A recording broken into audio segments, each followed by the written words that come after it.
السلام علیکم ناظرین کرام، نئی ویڈیو میں آپ کو خوش آمدید کہتے ہیں۔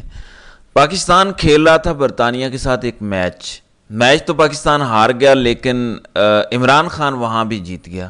قیدی نمبر 804 کے نعرے، عمران خان زندہ باد کے نعرے پورے اسٹیڈیم میں گونج رہے تھے اور سنائی دے رہے تھے۔ لیکن ایک حیرت کی بات بتاؤں، عمران خان کے حق میں نعرہ لگانے پر یا قیدی نمبر 804 کی حمایت کرنے پر برطانیہ میں ایک بھی شخص گرفتار نہیں ہوا، کیونکہ وہاں جمہوریت ہے۔ پاکستان میں آپ صرف قیدی نمبر 804 کا نام لیں، آپ اپنے موبائل کی بیک سائڈ پر عمران خان کی فوٹو لگا کے گھومیں، آپ پنجاب میں کسی جگہ پہ تحریک انصاف کا جھنڈا باہر نکالنے کی غلطی کریں تو فوری طور پہ آپ کو گرفتار کر لیا جائے گا، آپ کو نشان عبرت بنایا جائے گا، آپ پر دہشت گردی کا مقدمہ بھی درج کیا جا سکتا ہے۔ تو دنیا میں جہاں جہاں میچز ہوں گے، پاکستانی جہاں جہاں موجود ہوں گے، وہاں پہ آپ کو یہ نعرہ سنائی دے گا قیدی نمبر 804 کا، وہاں آپ کو نعرہ سنائی دے گا عمران خان کا۔ اس کی وجہ کیا ہے؟ وجہ یہ ہے کہ عمران خان نے اپنے اصولوں پر کمپرومائز نہیں کیا۔ وجہ یہ ہے کہ عمران خان نے نواز شریف اور آصف زرداری کی طرح مفاہمت یا ڈیل نہیں کی۔ عمران خان بات چیت کرنے میں بلیو رکھتے ہیں، لیکن اپنے موقف کو چھوڑنے پہ بلیو نہیں رکھتے۔ حبیب اکرم نے بڑی زبردست بات کی کہ عمران خان اب حکومت نہیں لینا چاہتے، حالانکہ اسٹیبلشمنٹ اور باقی جماعتیں یہ چاہتی ہیں کہ عمران خان حکومت بے شک لے لیں، لیکن عمران خان حکومت نہیں لینا چاہتے، وہ اقتدار لینا چاہتے ہیں۔ پاکستان میں آج تک حکومت تو سب کو ملتی رہی ہے، اقتدار کسی کو نہیں ملا۔ اقتدار کا مطلب یہ ہے کہ فیصلے کرنے کا اختیار بھی موجود ہو کہ یہ چیز ایسے چلے گی، یہ ایسے چلے گی اور ملک کے اندر فلاں چیز ایسے ہوگی۔ یہ جو مکمل اقتدار اپنے پاس ہونے کا اختیار ہے، عمران خان ایکچولی اب یہ چاہتے ہیں۔ بہرحال برطانیہ میں عمران خان زندہ باد اور قیدی نمبر 804 کے نعرے لگے ہیں۔ یہ وہ عمران خان ہے جس کے ساتھ ظلم و زیادتی کرنے میں ریاست پاکستان کے اداروں نے کسی قسم کی کسر نہیں چھوڑی۔ پھر علماء کرام اکٹھے ہوئے، انہوں نے عدت والے کیس پر بات کی۔ عدت والے کیس میں فیصلہ محفوظ ہے، 29 تاریخ کو یہ فیصلہ سنایا جائے گا۔ اب اس پہ جب علماء کرام اکٹھے ہوئے، جس میں سابق وفاقی وزیر برائے مذہبی امور نور الحق قادری اور دیگر تمام مکاتب فکر سے تعلق رکھنے والے علماء موجود تھے، یہ وہ علماء کرام ہیں جو اپنی اپنی جگہ بڑے معتبر اور محترم ہیں اور ان کی بہت بڑی بڑی فالوئنگز ہیں۔ ان علماء نے بہت کلیئرلی کہا کہ عدت کیس میں دیا گیا فیصلہ متنازع ہے اور شریعت محمدی صلی اللہ علیہ وسلم کے خلاف ہے۔ مدعی سمیت تمام ملوث افراد کو قانون کے کٹہرے میں لایا جائے اور متاثرہ فریق سے معافی مانگی جائے۔ خاص طور پر بشرا بی بی کے حوالے سے وہ یہ کہہ رہے ہیں۔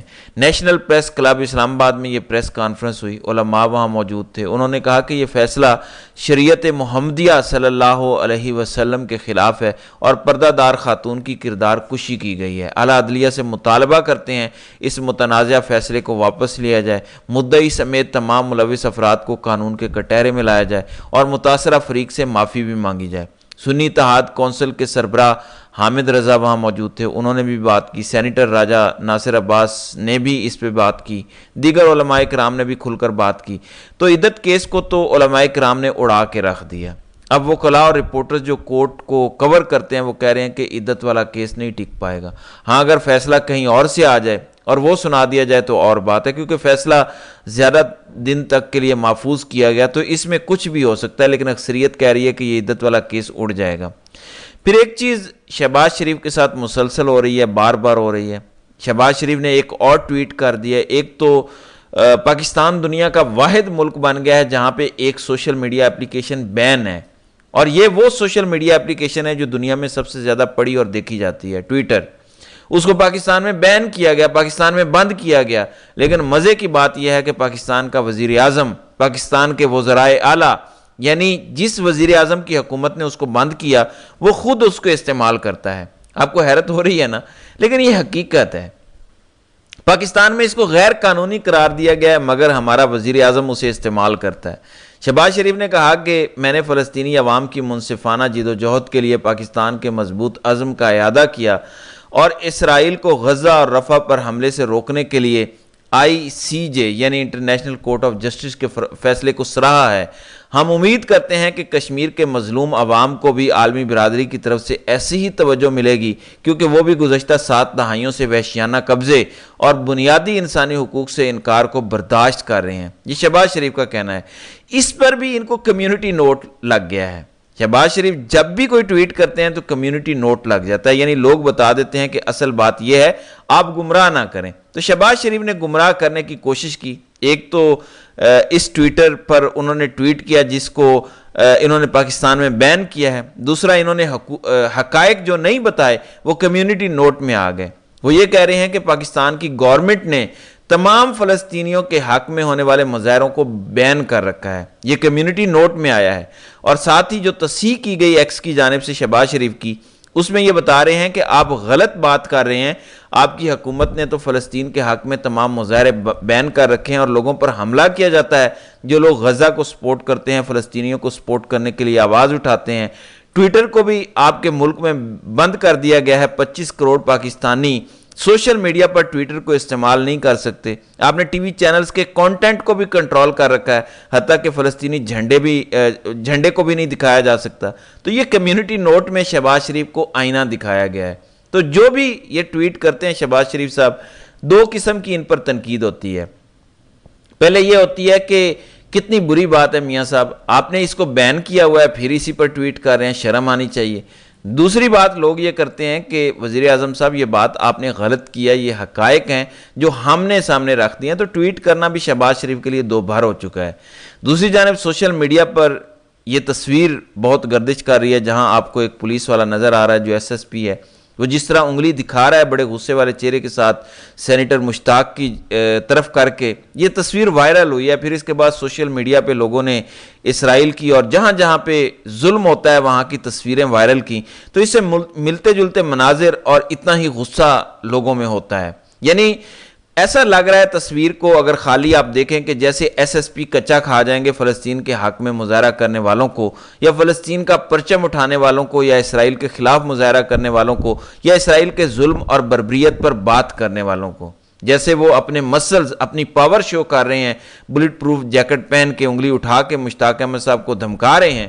کچھ لوگوں نے کہا کہ مشتاق احمد نے بھی انگلی دکھائی ہے، پولیس نے اس پر اپنی جسٹیفیکیشن دی، اور پولیس یہ کہہ رہی ہے کہ پولیس افسر کے سیو غزہ موومنٹ کے رہنما مشتاق احمد خان سے انگلی اٹھا کر بات کرنے کی تصویر سوشل میڈیا پر وائرل ہے۔ وضاحت یہ ہے کہ احتجاج کے دوران کی ایک تصویر کو سیاق و سباق سے ہٹا کر پیش کیا جا رہا ہے۔ ویڈیو میں دیکھا جا سکتا ہے کہ پولیس افسر مظاہرین کے ساتھ تحمل سے بات کر رہے ہیں، مگر اس ویڈیو میں سے ایک تصویر نکال کر پروپیگنڈا کیا جا رہا ہے۔ اب ہم نے ویڈیو بھی دیکھی، جب ویڈیو دیکھی تو مشتاق احمد خاردار تاروں کی طرف دیکھ کر اشارہ کر کے وہ بات کر رہے ہیں اور بڑے تحمل سے بات کر رہے ہیں، جبکہ پولیس کا انداز بڑا ایگریسو اور بڑا غصے والا تھا۔ پھر پولیس نے اپنے بیان میں کہا کہ اسلام آباد پولیس ایک پروفیشنل پولیس ہے، پتہ چل رہا ہے ان کی حرکتوں سے، جو اپنے فرائض منصبی احسن طریقے سے سر انجام دے رہے ہیں۔ ہر شہری کی عزت اسلام آباد پولیس کا فرض ہے، اور پولیس تمام شہریوں کی عزت اور تکریم کا خیال رکھتی ہے۔ خاص طور پر اسلام آباد پولیس نے جو اسلام آباد کے شہریوں کی عزت کی ہے وہ تو اسلام آباد کے شہری بتا سکتے ہیں، لیکن 4 خواجہ سرائے ان سے نہیں پکڑے گئے، اتنے دن ہو گئے۔ ان کی فوٹیج موجود ہے، 15 منٹ کے اندر اندر ان کی ویڈیو بن کے وائرل ہو گئی۔ اوقات یہ ہے اس پولیس کی کہ ایک سیاسی جماعت کا دفتر توڑنا ہو تو یہ بڑی تعداد میں پہنچ جاتے ہیں، ایک سیاسی جماعت کے کارکن کو یا لیڈر کو گرفتار کرنا ہو تو یہ 150 کی تعداد میں پہنچ جاتے ہیں، لیکن 4 خواجہ سرا جو ایک بڑی پارٹی کے لیڈر پر اٹیک کر کے اپنی ویڈیو بنا کر خود بھی ویڈیو بنوا رہے تھے، وہ وہاں سے چلے جاتے ہیں، اور اب تک پولیس ناکام ہے ان کو پکڑنے میں بری طرح سے۔ یہ پتہ بھی نہیں کر سکی کہ پولیس کے وہ کہاں سے آئے تھے، کون تھے اور کدھر گئے۔ تو یہ اوقات ہے اسلام آباد پولیس کی، اور کہہ رہے ہیں کہ ہم بڑے پروفیشنل پولیس والے ہیں۔ ناظرین اکرام، SIFC کے جھنڈے گاڑے جا رہے ہیں موجودہ وفاقی حکومت کی جانب سے، اور دعوے کر رہے ہیں، کلیم کر رہے ہیں کہ کمال کا پلیٹ فارم ہے، ہم نے یہ کر دیا وہ کر دیا۔ نجم سیٹھی جو موجودہ حکومت کے بہت قریب ہیں، نواز شریف کے دوستوں میں سے ہیں، وہ فرما رہے ہیں کہ SIFC کامیاب کیوں نہ ہو سکی؟ ہمیں کہا گیا تھا کہ سعودی عرب اور UAE سے اتنے پیسے آ رہے ہیں، ہائیبرڈ نظام میں یہ ہے کہ الیکشن کے بعد سیاسی استحکام آئے گا، لیکن وہ نہیں آ سکا، بلکہ عدم استحکام بڑھ رہا ہے۔ اس وجہ سے معاشی پروگرام خطرے میں پڑ گیا ہے۔ IMF کا ایجنڈا تھا اور انہیں کہا گیا تھا کہ سیاسی استحکام آئے گا، سیاسی استحکام لیکن نہیں آیا، اور جب نہیں آئے گا تو سرمایہ کاری نہیں آئے گی، پھر گروتھ نہیں ہوگی اور بے روزگاری بڑھے گی اور IMF مزید سخت ہوتا چلا جائے گا۔ تو نجم سیٹھی بھی ناکامی کا ڈھنڈورا پیٹ رہے ہیں۔ پھر حماد اظہر نے ایک پیش گوئی کی، انہوں نے کہا میں نے اگست میں کہا تھا کہ ہر حال میں الیکشن کروانے پڑیں گے اور تحریک انصاف کے ٹکٹ کے لیے قطاریں لگیں گی اور تحریک انصاف کو ان گنت ووٹ پڑیں گے، اور یہ ہوا بھی ویسے۔ پھر انہوں نے اب نئی پیش گوئی کی، کہا کہ میں یہ نئی پیشن گوئی کر رہا ہوں، یہ حکومت گرمیاں نہیں نکال پائے گی اور شدید ملک گیر احتجاج کے بعد فارم 47 کا ٹولہ ملک سے فرار کے رستے ڈھونڈ رہا ہوگا۔ ایک بات مصطفیٰ کمال نے بھی کی، مصطفیٰ کمال نے کمال کا سٹیٹمنٹ دیا، انہوں نے کہا کہ میں نواز شریف کی جگہ ہوتا تو صبح کا ناشتہ لے کر اڈیالہ جیل میں عمران خان کے پاس جاتا اور کہتا تم مجھے معاف کرو، میں تمہیں معاف کرتا ہوں اور ہم سب مل کر کسی اور کو معاف کرتے ہیں، مطلب اسٹیبلشمنٹ کو معاف کر دیں۔ لیکن مصطفیٰ کمال صاحب خود آغاز کیوں نہیں کرتے جو آپ نے فارم 47 پر ایک جعلی جیت حاصل کی ہے؟ وہ مینڈیٹ آپ واپس تحریک انصاف کو دے دیں اور اس سے جا کر معافی مانگ لیں، آغاز تو پھر اپنے گھر سے کرنا چاہیے۔ جاوید ہاشمی نے کہا کہ عمران خان نے قوم کو نہیں چھوڑا، قوم عمران خان کے ساتھ کھڑی ہو گئی۔ نواز شریف نے ہر بار قوم کو دغا دیا اور اب وہ نتیجہ بھگت رہا ہے۔ پھر شیر افضل مروت کی ایک سٹیٹمنٹ ہے کہ اگر ہم نے عوامی احتجاج میں مزید تاخیر کی تو وقت اور تاریخ ہمیں معاف نہیں کرے گی۔ خان قوم کو سڑکوں پر لے جانے اور عوامی مزاحمت کے منتظر ہیں، ہم کچھ نہیں کر رہے، اس کی وجہ سے سب سے قیمتی وقت ضائع کر رہے ہیں، یہ مجرمانہ ہے اور ہماری حیثیت کو خواجہ سراؤں سے بھی نیچے کر دیتا ہے۔ پھر ایمل ولی خان نے کہا کہ ملک میں اس وقت سافٹ مارشل لا ہے، سیاستدان اور سیاست غلام بن چکے ہیں۔ تو یہ صورتحال ہے۔ تو ناظرین اکرام، آپ کی اس ویڈیو کے حوالے سے کیا رائے ہے؟ آپ اپنی رائے کا اظہار کامنٹ سیکشن میں ضرور کیجیے گا۔